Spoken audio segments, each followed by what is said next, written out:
Good morning mga kalodi. Good morning mga kalodi.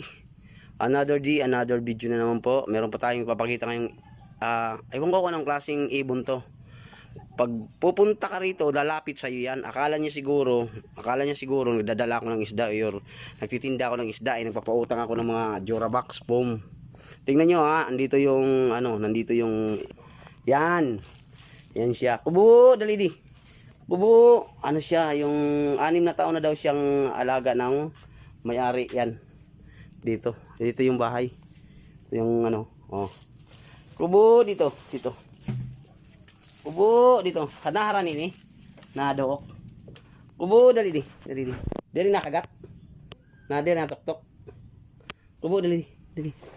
Kubo, ayan siya. Oh, ayan yung ibon na yan yung ibon. Yan. 6 na taon na daw siya alaga nung may-ari. Lumapit siya sa akin, akala niya siguro nagtitinda ako ng isda, naglalako. Kaya lumapit siya. Nagulat nga ako eh.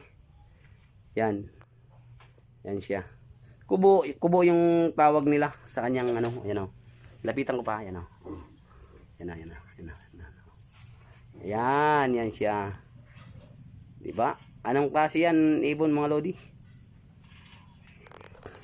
Okay. Maraming salamat.